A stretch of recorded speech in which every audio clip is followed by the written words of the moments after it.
अस्सलाम वालेकुम जी। आज जो रेसिपी दे रही हूँ वो भी रमज़ान के हवाले से ही दे रही हूँ। ये इलायची का शरबत बना रही हूँ।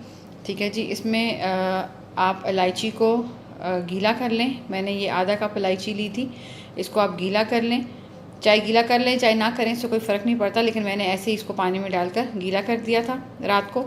ठीक है जी। और इसके अलावा मेरे पास ये 2.5 कप जो है वो चीनी है, और फूड कलर ऑप्शनल है, डालना चाहें तो डालें, नहीं तो बेशक मत डालें। ग्रीन कलर का फूड कलर है। ठीक है जी। अच्छा, अब इसको हम लोग क्या करेंगे कि इस चूल्हे पे रखकर हम इसको पका लेंगे। आप इसको इतना पका लें कि ये थोड़ा सा गाढ़ेपन की तरफ आ जाए। पहले 10 मिनट आप इसको बगैर चीनी के पकाएंगे और फिर हम इसको चीनी डालकर पकाएंगे। तो हम इसको इतना पका लेंगे कि ये थोड़ा सा गाढ़ा हो जाए। ठीक है जी। उसके बाद फिर बाकी हम लोग इसमें फूड कलर वगैरह डालकर इसको मिक्स कर लेंगे। मैं आपको साथ साथ दिखाती जाऊँगी।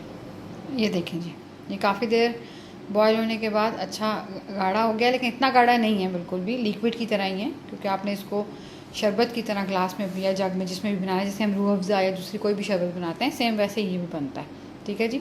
अच्छा, यहाँ मैंने स्ट्रेनर रख दिया एक बाउल में। अब मैं इसको स्ट्रेन कर लूँगी। ये देखें जी, इसको स्ट्रेन कर लिया। इसमें से इलायची के बीज सब निकाल के इसमें फूड कलर मिक्स कर दिया। आप चाहें तो फूड कलर मिक्स करें, चाहे तो बेशक मत करें। ठंडा कर लें, और ठंडा करने के बाद इसको साफ़ सुथरी एक कांच की बोतल में डाल के रख लें।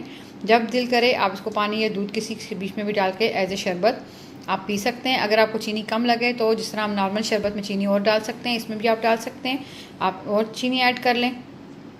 ठीक है जी। उम्मीद करती हूँ कि आपको रेसिपी पसंद आए तो लाइक करें और सब्सक्राइब करें। अल्लाह हाफ़िज़। रमज़ान करीम।